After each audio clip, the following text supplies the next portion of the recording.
So I've been, I wanted to say I've been thinking a lot about what to talk about, but it's been the probably last 10 minutes, and I keep coming back to the Bulls for some reason. I just can't get over like the fit, because you think about, big free agency moves. Obviously, the sign and trade for DeRozan. It's kind of one of the top moves of, the past month or whatever. And I think a lot of people see that. They think, oh man, the Bulls, and then obviously Lonzo Ball. And I got to say, I think Lonzo Ball is going to have a lot more impact than DeMar DeRozan is. I don't know if that might be like a lukewarm take. And obviously, Lonzo has more time to grow. I don't know if we've seen the best of him yet. While DeMar, I don't know, he kept adding to his game. I think he had a great season as a facilitator. His assist numbers were up, probably career highs if I had to guess. And I think that there's some obvious defensive concerns. I don't know, it just reminds me of like a team you'd make in 2K where you're like obsessed with getting like the best team on paper, and maybe you play well as them in the game, but like in real life, the fit's just not. I mean, really, Patrick Williams is your only defensive-minded player, probably from, like, top to bottom. I know people think, like, Zach LaVine can play defense. He had, showed a little bit of it in the Olympics. And, I don't think, if you look back at some of the past champions, obviously there's the old adage, defense wins championships. Defense wins champions. Defense wins championships. And I think that's true to some degree, but when you look at the numbers, it doesn't always line up. Like some of those Warriors teams, like, were not top 10 in, like, points per game allowed. But what it comes down to is more in the playoffs, can you, like, turn it on and off? And I feel like we saw that. Brooklyn had all these questions if they could defend, and I think, obviously they didn't make it to the finals, but to some degree I think they answered that they could. I mean, they weren't allowing like 140 points day in and day out, even in the regular season. I mean, they had a couple shootouts, obviously, but I can't see this Bulls team playing defense in the regular season or during the playoffs. I mean, it's asking a ton from Patrick Williams to be like, shut down the other team's best player and be, a fifth option, a fifth starter on offense. I think a lot of people speak highly of him. I think, he's shown that he can be, a starter in the NBA. But, if this team has playoff aspirations, he's going to have to, like, excel in that role as opposed to just being good. I think he's a difference maker. And then when you look at a roster, you have to see kind of all the skill sets of all, 10 guys in the rotation. If they all kind of cover everything. If you have a rim protector, you have, shooters, you have ball handlers, facilitators, rebounders. You got to cover it all. And the best way to maximize your guys is to have, a minimal overlap in skill sets. And so when you have DeMar DeRozan and Zach LaVine, both similar sized, both can facilitate a little bit. And I think they're both two like strongly shooting guards. You know what I'm saying? Like about the same height, probably can defend about the same positions. And you have Lonzo there too now that can do some facilitating. And I can't help but think either Zach LaVine gets traded now or like at the deadline, which I mentioned this before. If the three people that saw it, one of the videos, that like, if I'm the Bulls, I'm paying Zach LaVine. I don't know why I just agreed to pay DeMar DeRozan like 85 over 3 years. When I have Zach LaVine, like, just pay him. I think he proved, and you can draw parallels to Devin Booker, because Zach LaVine's never been to the playoffs. Devin Booker had never been to the playoffs and then made it to the finals. And it's like, well, he's the same guy in the regular season. It's like, why are we assuming that like Devin Booker is suddenly going to become, like Justin Jackson in the playoffs? Like, he's going to be the same guy. It's not like the circumstances are going to make him like way worse. And I think I could totally see Zach LaVine going off in the playoffs, having make 8 threes and like a game-winning fadeaway or something. I could totally see that. It's just he hasn't been on any good teams. I think it's hard to. It's not like it's his fault that the teams he's on hasn't made the playoffs and like he was always the difference maker. It's like he's just been on bad teams, poorly coached teams, poorly constructed teams. And the Bulls might be poorly constructed. I don't know. Like, I like Vucevic, another guy hasn't won a lot. DeMar DeRozan hasn't won a lot.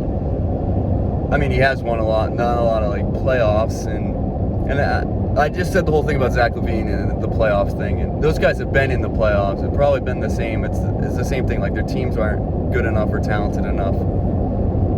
But basically, if you have a bunch of guys whose teams aren't talented enough or whatever, then it's kind of like, well, how do you expect them all to fit together? You know what I'm saying? Lonzo, I don't think's made the playoffs. Patrick Williams, definitely not. And so it's not about necessarily like the whole team has to have playoff experience, but I think you need at least one guy who's made a really deep playoff run who, and maybe that just comes from veterans. I don't think Al-Farouq Aminu would have been that guy. They traded him. I like Thaddeus Young a lot, and I think there's a big price to pay. I know that sounds crazy that Thaddeus Young is a big price to pay for DeMar DeRozan. No hate for DeMar DeRozan, but I think Thaddeus Young is just a glue guy, hustles, rebounds, smart with the ball. Can play a couple positions, defends.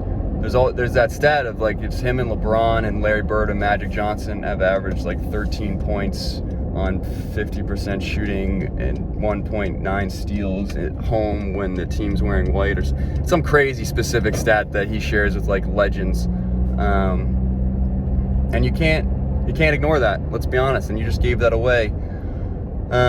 So the Spurs will be better than the Bulls this year. Honestly, that is a hot take. It would not surprise me if the Spurs had a better record than the Bulls. Even if, the Spurs are in the West and I don't know, I think DeJounte Murray, I think Jakob Poeltl. I do think there's a chance. I don't think it's good. I think the Bulls they will be too talented. They'll probably, but a lot of teams got better when you think about it. Even in the East, even in, the Cavs, you'd say get better. The Hornets, a lot of the bottom feeders, like the Wizards are kind of interesting now. Pistons. It's not going to be easy. It's not going to be like, even if you're bad, you're going to be the 10. I think in the play-in, it's going to be all teams that are like legitimate and have some, all-star caliber guys. And, like Indiana will probably be in that mix. Boston, depending on, how that goes. So it will not be an easy road for the Bulls, and I don't think they're going to be able to just like outscore teams all the time because there'll be shootouts, and you're going to lose shootouts. Like I don't think if you can't defend, like you're going to lose a lot of games because you're going to have bad shooting nights and other teams aren't. So I'm sorry if you're a Bulls fan. You do have reason to be excited, okay? You now have a starting five that's Lonzo Ball, DeMar DeRozan, Zach LaVine, Patrick Williams, and Nikola Vucevic. And it's just a weird team, man. When you think about it, because it's 3 guys. Vucevic had half a year. And you bring in 2 new starters. You have a second-year guy. And then Zach LaVine's the unproven, like playoff unproven, star player. It's just weird. And then you have, Kobe White off the bench. Maybe they'll move him. After that, like, who's to say? I couldn't even tell you, like, what's next. Like, depth-wise, there's probably someone. I'm just not thinking of it at the moment. Just Mike. Oh, why? Mike Dunleavy popped into my head, but he's long gone. I don't know. So, yeah, I think... I don't know, the Chicago Spurs, the Bulls Spurs, oh Jesus, I like freaking stutter. This Bulls Spurs trade, I think, will have interesting ramifications for the future, especially because Thaddeus and Aminu aren't expiring. We'll see it it's gonna be like the butterfly effect of like what do the Spurs do with that money? Where do those picks come in?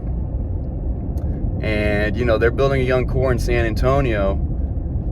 And I think Kelton Johnson, too. I had just thought about him. He's pretty good. And they have arguably the best coach in the league. So I'd say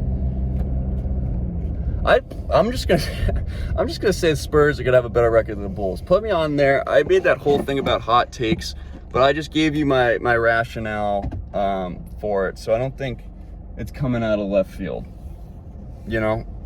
and I'm gonna be wrong probably, and I'll admit that. I'm not an expert. I don't claim to know anything. We're just talking here. This is just for fun. So you can write that down, or at least, okay, if the Spurs don't win more games than the Bulls, I will say in retrospect, the Spurs will have won this trade through some butterfly effect thing. Either that pick's going to turn out to be something interesting, or Thaddeus Young is going to turn out to be something interesting, or the money they use from Thaddeus and Aminu's contracts become something interesting. Spurs back on top. And if they have a better record than the Bulls, and that pick will, I don't know if it's 2022, but if not, say they trade LaVine, DeMar DeRozan breaks his neck. Okay, that was gets hurt, injured, but he's okay. And who knows from that point? Injuries have always, they kind of define this playoff season this year. So who's to say? But I'll go on record say the Spurs are going to win that trade. Sorry, Bulls fans. Maybe I have too much faith in Pop, but that's the way it is. So thanks for hanging out. Take care of yourselves. Take it easy. And we'll see you next time.